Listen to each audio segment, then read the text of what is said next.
ठगी रह गई सांस की आस। सबको बांटा हमारा हक काटा। अंग्रेजी में एक कहावत है, बेगर्स आर नॉट चूजर्स, यानी कुछ मांगने वाले को देने वाला जितना दे दे उसी का आभार मान लेना चाहिए। पर बात अगर राज्य और केंद्र के बीच हो तो देश में संविधान वो सर्वोच्च रक्षा कवच है जो मांगने वाले और देने वाले को नियमों से बांध देता है। नमस्कार, आप देख रहे हैं प्राइम डिबेट, आपके साथ मैं हूं स्वप्निल। आखिर केंद्र ने राज्यों में जो संसाधनों का बंटवारा किया उसका कुछ तो आधार होगा। सवाल है कि वो आधार या फॉर्मूला क्या है जो कम जरूरतमंद को ज्यादा और ज्यादा जरूरतमंद को कम दे जाए। केंद्र पर लग रहे भेदभाव के आरोप कहीं सही तो नहीं, क्योंकि अगर ऐसा है तो केंद्र संविधान के प्रति जवाबदेह हो जाता है और उसे जनता को जवाब देना होगा। यही जवाब लेने की कोशिश करेंगे पहले प्राइम डिबेट के प्राइम सवाल नंबर 1, केंद्र ने बंटवारा किस फॉर्मूले से किया है, यानी जिसको जितना दिया जाएगा उसका आधार क्या है, यह एक बड़ा सवाल है। सवाल नंबर 2, सीएम कह रहे हैं और आज ही नहीं कहा है, पहले भी कहते रहे कि केंद्र हम जब भी मांग उठाते हैं हमारे साथ भेदभाव करता है। तो उनके ये जो आरोप हैं और आज जिस तरह के आंकड़े सामने आए हैं उसके हिसाब से उनके आरोपों में कितना दम है। और सवाल नंबर 3, अब लगभग जिस तरह से रुदन की आवाजें अंदर तक झकझोर रही हैं, देश भर से आती तस्वीरें डरा रही हैं, ऐसे में क्या मेडिकल इमरजेंसी घोषित की जानी चाहिए और एक नई नीति लाई जानी चाहिए? क्योंकि अगर ऐसा है, इसकी जरूरत है, तो फिर वक्त आज ही है।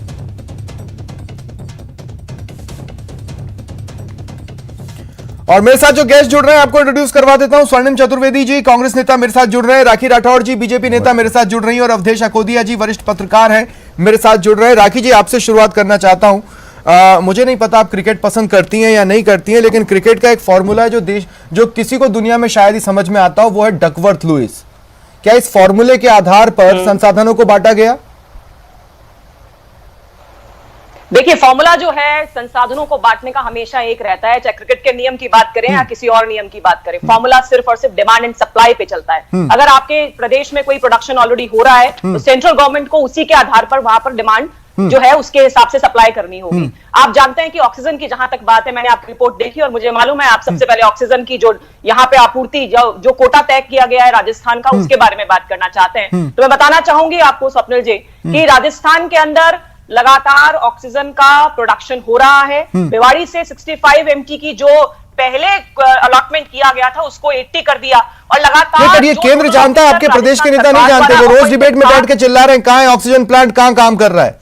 ये केंद्र जानता है, आपके प्रदेश के नेता नहीं जानते।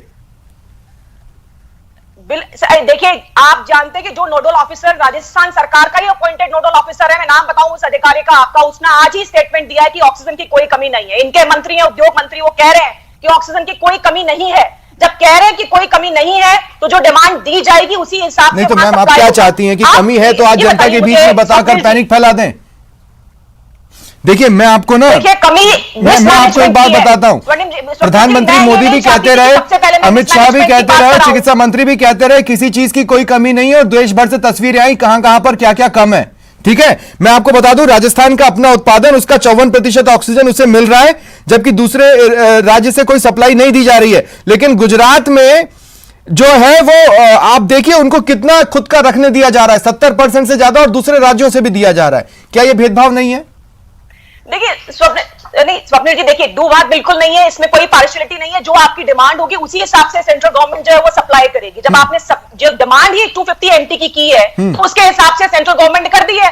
आगे भी अगर कभी डिमांड होगी तो निश्चित तौर पे सेंट्रल गवर्नमेंट जो एक फेडरल सिस्टम के तहत राज्य सरकार को सभी सुविधाएं प्रोवाइड कराई है और अब तक कराई भी है। तो आपको लगता है रेमडेसिविर की डिमांड भी प्रदेश सरकार ने कम रखी है क्या सेंटर से? किस चीज की? रेमडेसिविर की।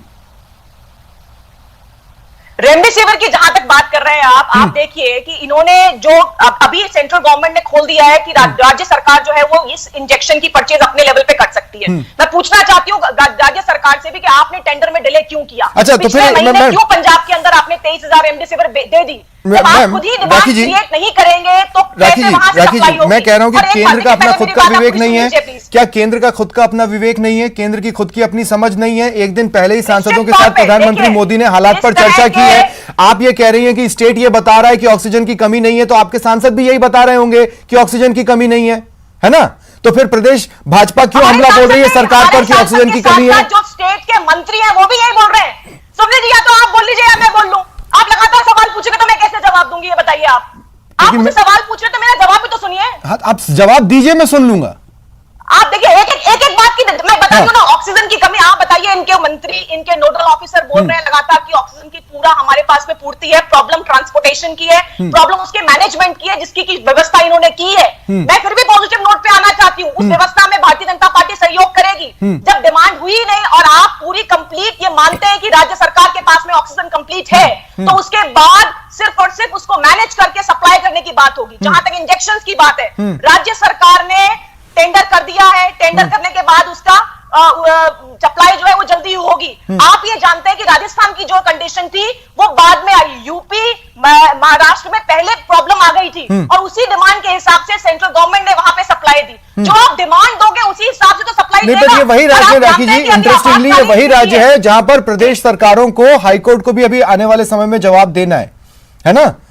तो मैं इस फैसले की टाइमिंग पर भी सवाल उठा सकता हूं, लेकिन मैं उस पर आपसे आगे बात करूंगा। स्वर्णिम जी, जब आप डिमांड ही नहीं कर रहे हैं तो हायतोबा क्यों मचा रहे हैं?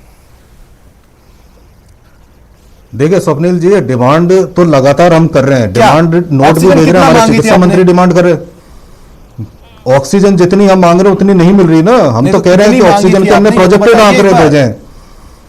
देखिए, हम तो कह रहे हैं कि 400 मीट्रिक टन का तो हमारे पास हमेशा स्टॉक रहना चाहिए, और उसके अलावा जो प्रोजेक्टेड हमारे फिगर्स हैं उसको हम लेकर के कह रहे हैं। हम तो ये कह रहे हैं कि केंद्र सरकार केवल इस बात का जवाब दे दे, हमारे साथ सिर्फ राजस्थान के साथ भेदभाव क्यों हो रहा है, जबकि भाजपा शासित जो प्रदेश हैं उनमें जितने एक्टिव केसेज हैं उससे गुजरात में तो दुगने आप रेमडेसिविर इंजेक्शन भेज रहे हैं। जितने एक्टिव केसेस मध्य प्रदेश में उससे ज्यादा, मतलब 112% आप रेमडेसिविर इंजेक्शन भेज रहे हो और हमारे यहाँ पे 1/3 भी नहीं भेज रहे। तो ये भेदभाव नहीं है तो क्या है? हम एक्टिव केसेस में एक्टिव रोगी जो हैं 6वें नंबर पे हिंदुस्तान पे आते हैं और हमारा जो स्थान है 17वें नंबर पे रख रखा है आपने।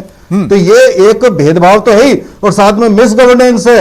मिस गवर्नेंस इसलिए कि आप राजस्थान की जनता से भेदभाव कर रहे हैं। अगर ये भेदभाव है, स्वर्णिम जी, मैं लगातार आपसे ये सवाल पूछता रहूंगा, अगर ये भेदभाव है तो कांग्रेस या प्रदेश सरकार कोर्ट में क्यों नहीं जा रही?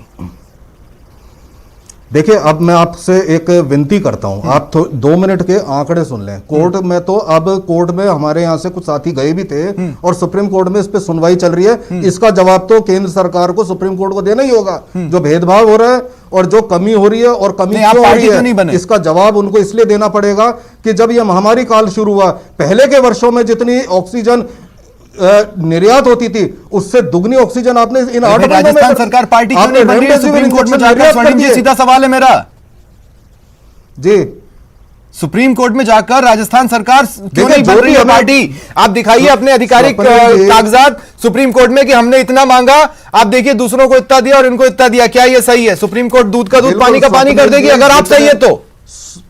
देखिए स्वप्निल जी, जो भी कदम उठाने होंगे, कानूनी चाहे राजनीतिक चाहे दबाव के, वो हम सब उठाएंगे। हमारी जनता को दवाइयों के अभाव में और ऑक्सीजन के अभाव में मरने नहीं देंगे, चाहे हमारे साथ कितना भी भेदभाव कर लिया जाए। ये इस केंद्र सरकार के विजन में कमी थी जो आप ऑक्सीजन निर्यात करते रहे, रेमडेसिविर इंजेक्शन निर्यात करते रहे, और आज जब हमें जरूरत है तो हमें मुझे एक बात बताइए कि जब मुख्यमंत्री अशोक गहलोत आज किसी अखबार की एक कटिंग को ट्वीट करते हैं, उसके साथ वो ऑफिशियल डॉक्यूमेंट विभाग के पेपर्स की फोटो भी डाल सकते थे कि देखो हमने इतनी मांगी थी, देखो हमारे साथ क्या हुआ।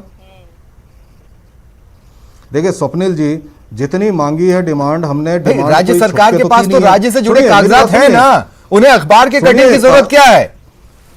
इसलिए है क्योंकि अखबार की कटिंग में ये बताया है कि हमें किस पायदान पे केंद्र सरकार ने रखा। ठीक, ये अखबार में आप लोगों ने उजागर किया कि हम एक्टिव रोगी अगर हमारे यहाँ 6ठे स्थान पर हैं तो हमारे को 17वें स्थान पर ऑक्सीजन के लिए क्यों रखा है? और सरकारी कागज का क्या? ऑक्सीजन उत्पादन हम कर रहे हैं। और सरकारी कागज का क्या? देखिए फेडरल अगर आप इस स्ट्रक्चर की बात करते हैं और सब सरकारों को कोर्ट में ही जाना पड़ेगा, हमें जीएसटी मैं आपसे ये पूछ रहा हूं कि वो सरकारी कागज जिसमें आपने इन सब चीजों की डिमांड उठाई थी और उसकी एक संख्या बताई थी, वो भी तो ट्वीट हो सकता था।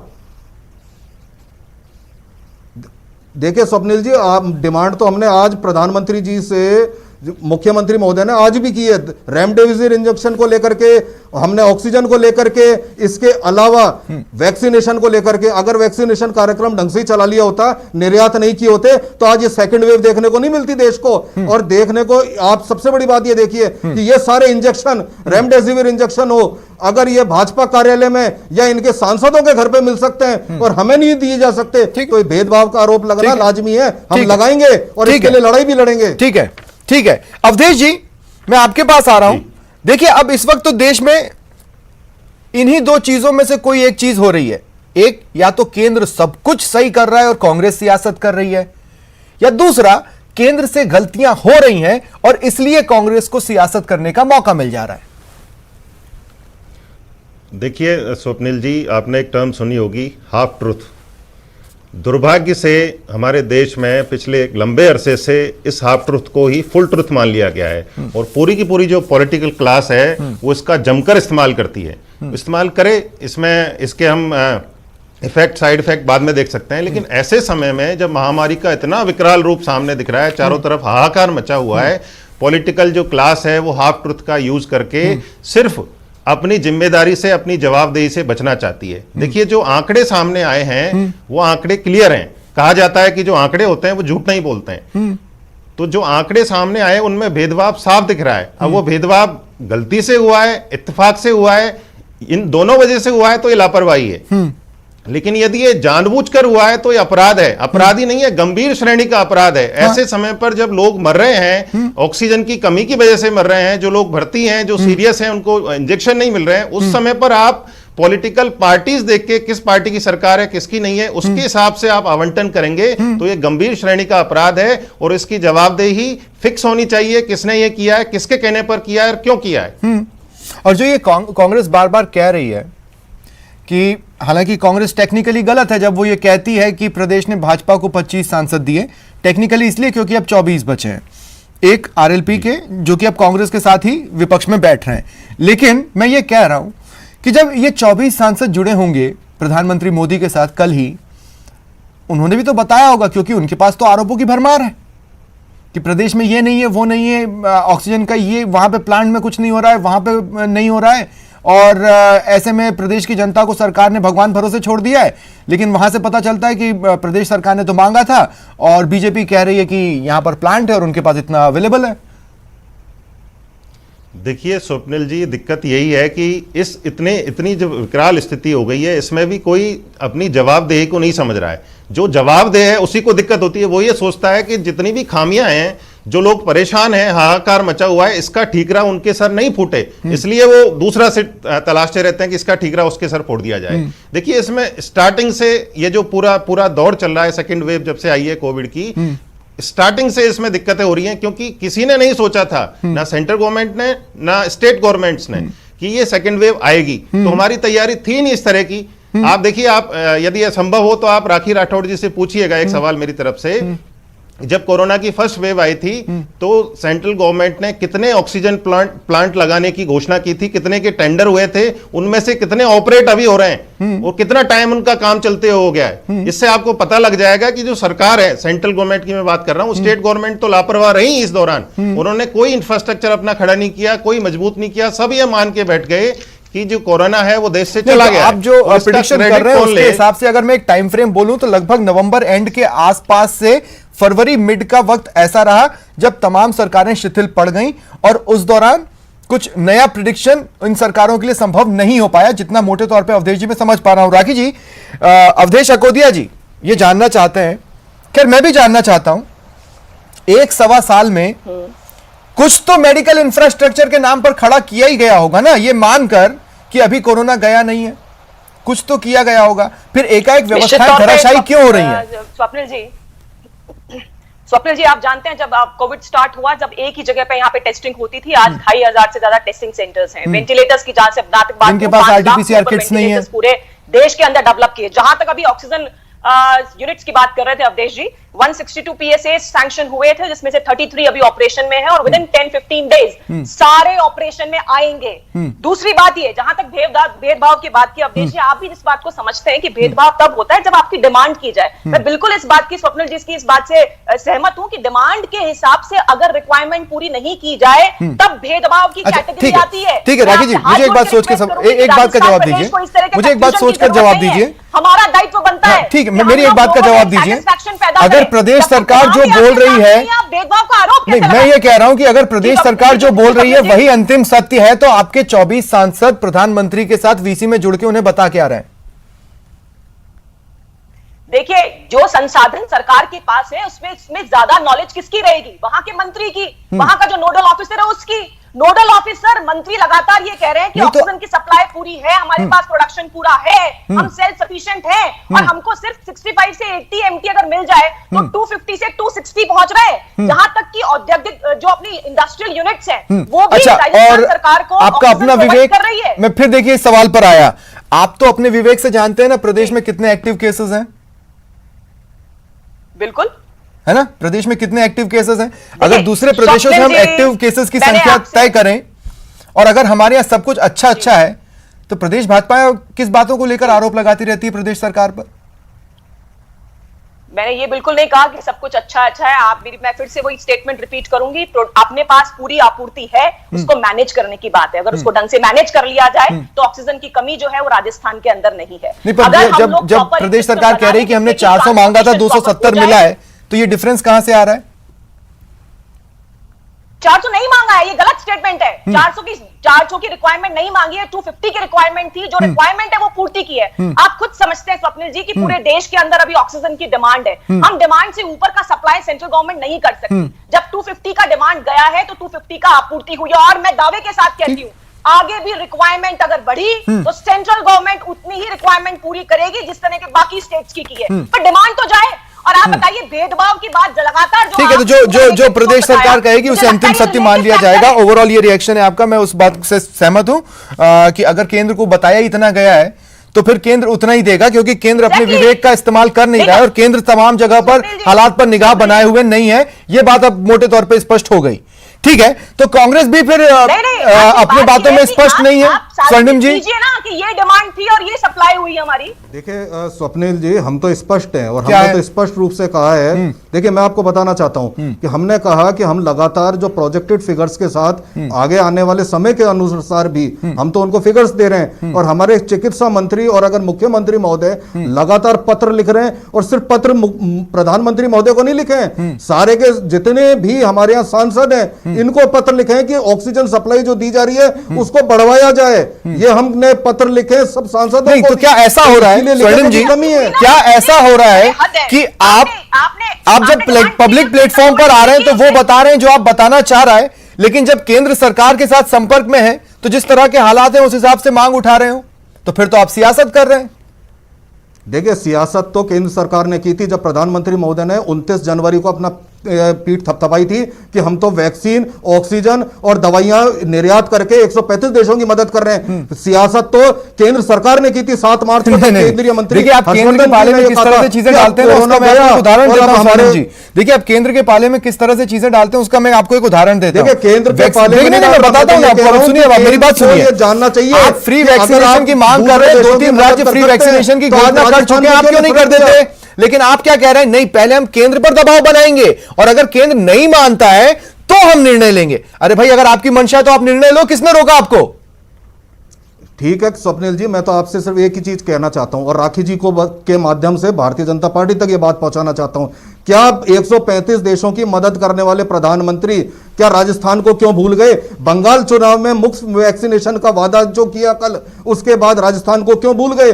बिहार में मुफ्त वैक्सीनेशन का वादा किया था सबको, तो राजस्थान को क्यों भूल गए? यह भेदभाव क्यों? और यह भेदभाव लगातार चल रहा है। चाहे आज वैक्सीनेशन के कारण की आज जो ये संख्या बढ़ी संक्रमितों की, जो संक्रमित हो गए उनको दवाई देने में, उनको उनके लिए ऑक्सीजन देने में, ये भेदभाव। राखी जी काउंटर कीजिए, मैं आपको 20 सेकंड दे रहा हूं।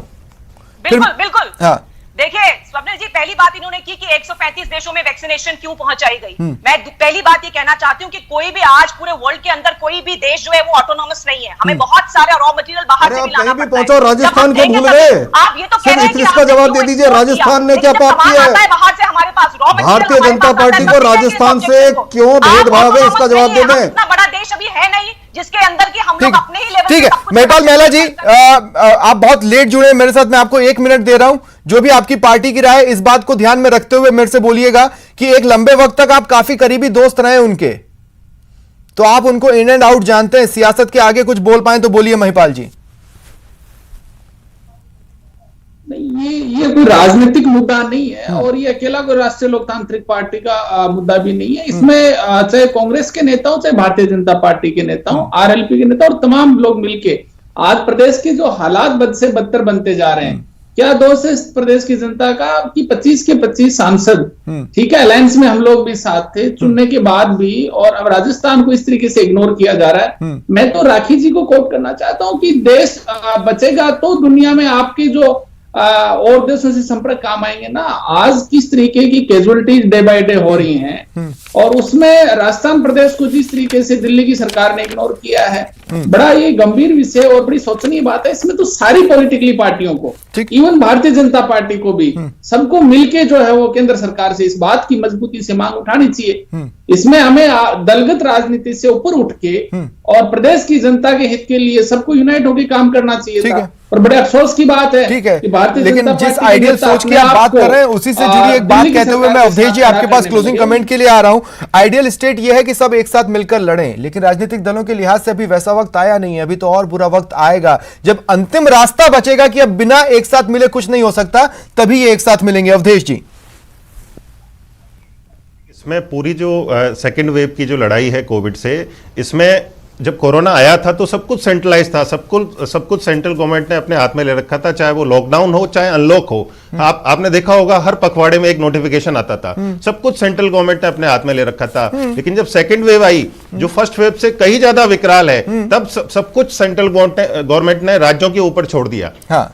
तो ये जो रवैया है, ये मेरे हिसाब से इससे काफी चीजें खराब हो रही हैं। जब तक आप एक पूरे देश के लिए एक तरह की प्लानिंग नहीं करेंगे, यदि राजस्थान ने ऑक्सीजन नहीं मांगी है तो यहां से आप जो रोज एक्टिव केसेज की जानकारी, जो कोविड पॉजिटिव पेशेंट आते हैं उनकी जानकारी क्यों मांगते हैं? आप क्या करते हैं उस डाटा का? आप वहां पर तो आपको पता है कितनी डिमांड है, कितनी जरूरत है, ठीक है, तो आप एक बेटर कोऑर्डिनेशन बनाएंगे तो ये दिक्कतें नहीं आएंगी। शुक्रिया आप सभी का मेरे साथ जुड़ने के लिए और तमाम बातचीत के लिए। ये था आज का प्राइम डिबेट। नमस्कार।